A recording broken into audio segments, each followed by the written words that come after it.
gan y loch van de dei. As na lid sin an smiolek, a clyfreisin vain og, sy'n liats ar y reach as y ffwr as y glor sy'n the brach as the brach, amen. Thank you very much. Can you understand any? I think everyone understands the Lord's Prayer, no matter what language it's said in. We all know what it says, of course. I'm not an Irish speaker myself, so that I can pick out words here and there, and I recognise, some of the words that are certainly very like the Irish equivalent. When did you then go on after that? How did you follow on from that period learning Manx? I'll never forget my first attempt to learn the Manx grammar. I went into a bookshop in Douglas when I was about 10 and asked for something to learn Manx with, and they gave me a book called Yn Sers Dírach, which means the direct method. It was written by one of our great scholars and workers in the revival, J.J. Neen, but it hadn't a word of English in it, and you needed a teacher with it. I had to go and get a dictionary and try and work it out for myself. Well, then I found another book which was much easier. It really was a direct method. It really was a direct method. A book by a man named Goodwin, who lived in Peel, called First Lessons in Manx, and that was my first Manx primer, and I worked at that myself as well as I could. And then I got in contact with another native speaker and a writer of Manx Carvels, Robert Carouche of Bullavelt in Machel, and he agreed to give me a formal lesson. He was an educated man, you see, and he agreed to give me a formal lesson in Manx, and I used to walk 7 miles every week to get this lesson and 7 miles back. So you worked for your Manx? I worked for my Manx, as many other people have done. You had to in those days. There wasn't any teaching of it in schools, What was the policy in schools rather like here? Was there, in fact, policy against Manx in schools? There wasn't exactly a policy against Manx, but there was certainly a policy of completely ignoring the Manx language. And what about now? I mean, the Gaelic speakers, when you were young, you said they were really far and few between. How many native speakers now, would you say, or is everyone learnt it who knows it now? Everyone who speaks it now, I think, has learnt it as a student. There may be one or two who still have it as a native language in the sense that they've learnt it as children, or very young children. But there is a very great revival among the young people of the island, and that has been due very largely to a society which was formed in 1898 in Sherrigilgach, the Manx Gaelic Society. And they had among their members some teachers in the Manx schools, and they did quite a good work because they taught a certain amount of the Manx Gaelic to the children outside the school curriculum. And they also taught some Manx songs and dances. There were quite a few of them, but they were only a few, and the general tendency in the school was just that Manx didn't matter. It was quite irrelevant. All education had to be through English, and if you wanted another language, well, it better be French or German or something like that that would be some use to you, not Manx, which was dead and no use to anybody. That was the attitude. You were interested, I think, also in a much wider range of sort of the cultural Manx, in dance and music too. When did you start your interest in these? Well, I started collecting songs and dances when I was not much more than 10, because one of the first people I came into contact with through my interest in the language was, the first one of all was at that time, the librarian of the Douglas Public Library, William Cubban, and he introduced me to the lady who was then Secretary of Incheshire-Gilgach, Miss Sophia Morrison, who was well known in Celtic circles at that time, and she was a member of the first, what did they call it? I think they called it the Pan-Celtic Association. It was the predecessor of the present Celtic Congress. And she and Speaker A.W. Moore and a few others were at that time collecting folk songs and so on. They didn't know there were any dances then. And she, when she found that I was so very interested and I was in such an advantageous position, because I never went to school, you see. I'm totally uneducated. None of the damage the school does to you, done to you. So she gave me a little music book, and I had some music lessons at home, and she taught me how to take down these tunes and songs that I heard, and through my knowledge of the language I was able to take down the words as well. And from there I've gone on collecting all the rest of my life. Then, now, could you just give me an example? How would you set about finding, where would you go to find, songs such as this? They in the towns or not? In the country? Mostly in the country, but anywhere really. Somebody who knew you were interested would say to you, well, now there's a woman living in the Bullion Spittle in Peel that's got an old Manx tune that she'd like to sing for you. And I would go over and listen to the tune and take it down, and if anything happened, now one of the songs that I like best that I've taken down, it's the old wish, the old invocation, we call it the sea invocation, that the women of Peel used to sing for the boats when they went away on the long spring voyages. It's called Gairgin Air, Wind of the Air. And I learnt that. I was riding home from Peel. I was secretary of the Celtic Congress for a time and having to attend meetings in Peel and living at that time in Ballasalla in a job. And I used to ride on my bicycle over to Peel for the meeting and then ride back at night. And this particular night I was coming up through Foxtel and it came on an awful thunderstorm. And I went into this woman I knew who kept a little shop on the Foxtel Road, Mrs. Shimon, and to shelter and have a cup of tea until the storm had gone over. And we started talking about storms, and she said, did you ever hear the song the Peel women were singing for the boats when they went away? Of course, my ears pricked up like anything at that. And I said, no, sing it for me. And she did. And I'm not a really good noter of songs because I'm not sufficiently educated musically to put them straight down on paper correctly. I have to work them out on some instrument. Very often I did it on a fiddle or if I was told with the piano. She had a little harmonium in the room, and I worked this tune out on the harmonium, and I sang it all the way back to Ballasalla riding my bicycle. Could you sing it to me now, I wonder? Well, I could, but I'm not a singer in these days. I've got past it. I used to sing, but not now. Do you want it? Yes, please. Well, let's see if I can manage it. Gyrgenethe mugrair hin oro ario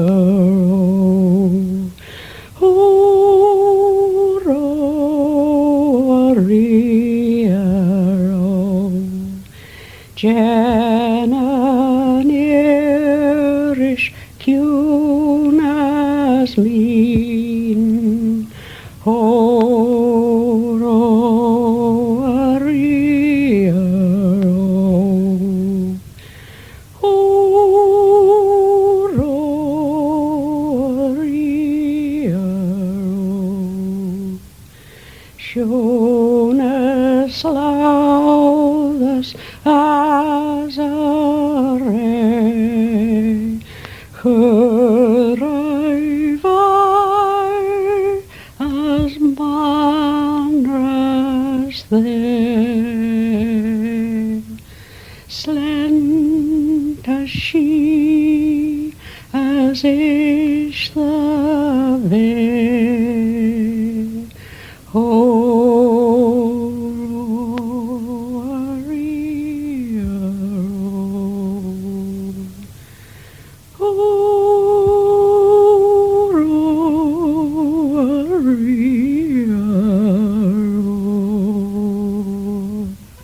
Thank you very much. That was a very beautiful song.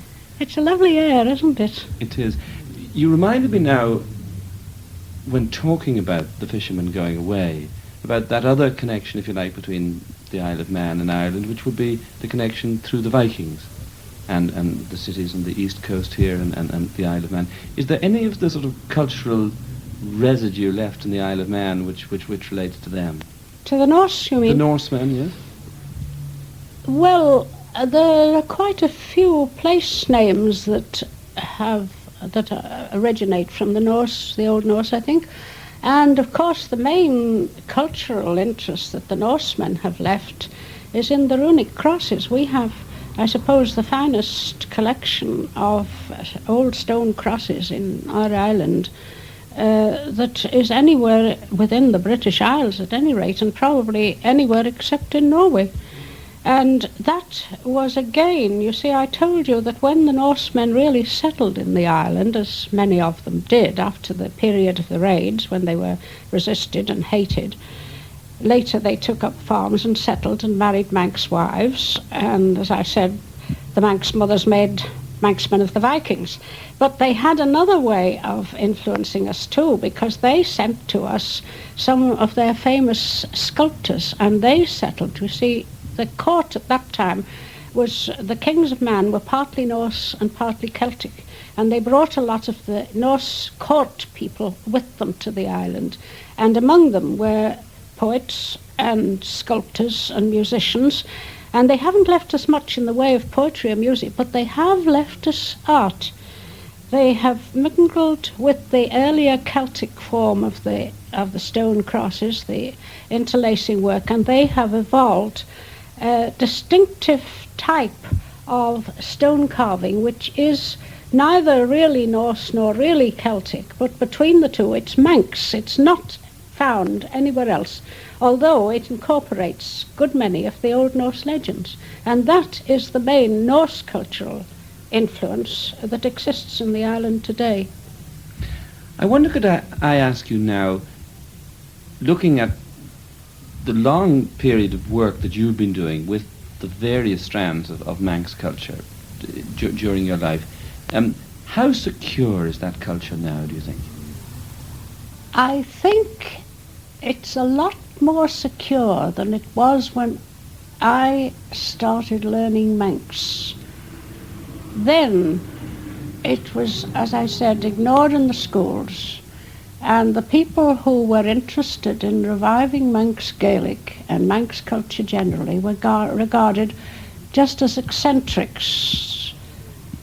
They were not in the mainstream of culture, which was taken for granted as being coming to us from England. But there has been enormous change in the general attitude within the last 20 years. And today, I think we can say that the future of the culture is fairly well assured. We now, after years and years of struggle, have got the Board of Education to give it their blessing. It's taught in all the primary schools, and at the demand of the children themselves, it's been taught to some extent in the secondary schools. And we have young speakers meeting in groups all over the island. They have a monthly meeting in pubs that they call the Igilgach. They all have a drink and a talk together in Manx Gaelic. We have young groups of singers and dancers, and the whole thing has got a vigour now that it hadn't when I started. And I feel that now it will go on, and we shall keep our culture. Mona Douglas, thank you very much indeed. That interview was first broadcast on the RTE programme Highways and Byways on August the 10th this year. The interviewer was Michael Johnson. And now to Mona Douglas, the musician. Quite recently, a song of hers did quite well in the Celtavision Song Contest. Yes, it in fact came second, which was absolutely marvellous, because the song which came first from Scotland was sung by a girl who's effectively a professional singer, and chosen from, I think, 60 entries in a big televised competition in Scotland. The Manx song, of which Mona wrote the words, and Baron Nicola Giovanelli wrote the tune, did so well that it came a very, very close second to the Scottish one. Normally at this contest they don't announce a second prize, but in this case it was so good that they thought it worth a mention. What is the Celtavision Song Contest? Well, it's held every year at the Pan-Celtic Festival in Killarney, which has now been going for 5 or 6 years, I think. And it is normally televised by Telefisherin. We did have a great disappointment this year, because in May, when the festival was on, Telefisherin was on strike. So for the first year, it was not actually televised.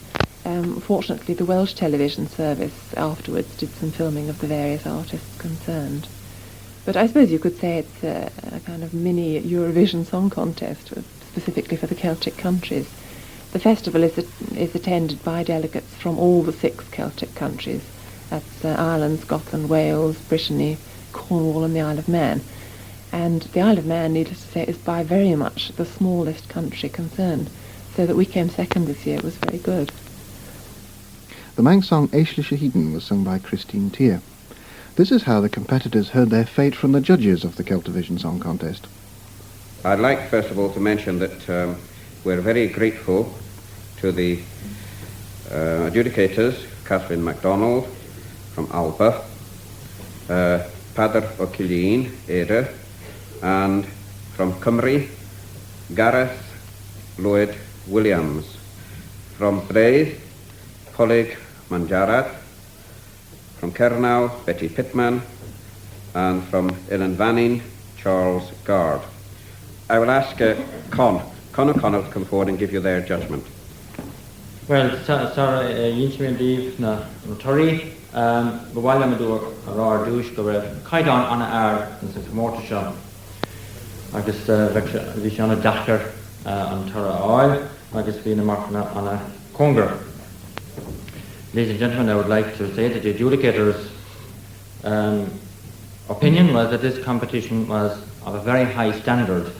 In fact, the comments were that it was preferable and more enjoyable to listen to this competition than it was indeed to the Eurovision. So I think we in Celtavision...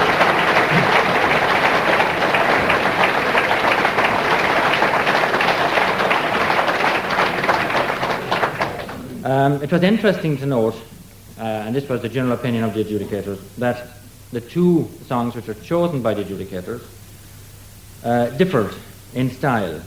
One was of the popular nature, and another was indeed of the traditional nature. So it was interesting that one can compete with the other, and actually has in this instance. And this also posed a little difficulty in trying to mark different styles of songs. Normally we give the winning song of the Celtavision Song Contest. I mean, it is a song contest for one song from a country. However, the top two were so close that it is the adjudicator's opinion that the two should be mentioned. And as is traditional, I will mention the song that came second in the competition and was very close. And it was from Ilan Vannin, the Isle of Man.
it is indeed encouraging that one of our smaller nations in the Celtic nations can compete favourably with the rest of us, and they deserve every congratulation and praise.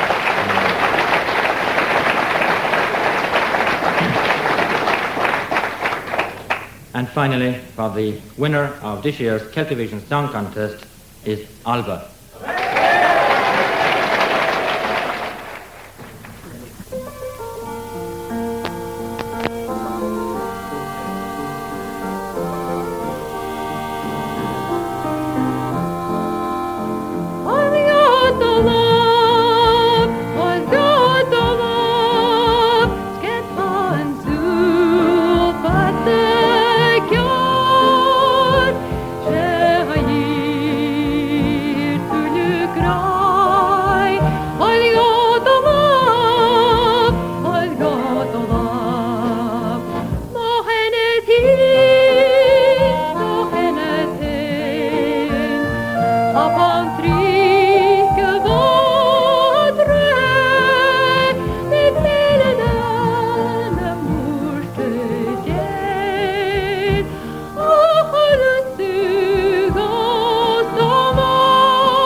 To Dr. Love, Give Me Your Hand, the winning song in the 1976 Celtivision Song Contest, sung by Mary Sandeman of Scotland.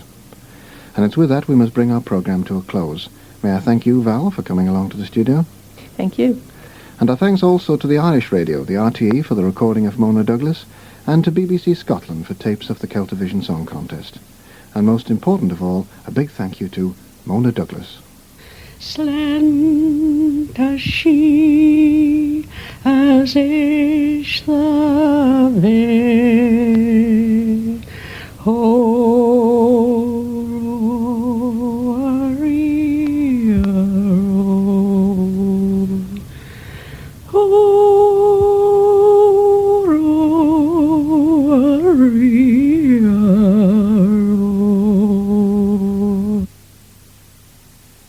That programme was introduced and produced by Roger Watterson.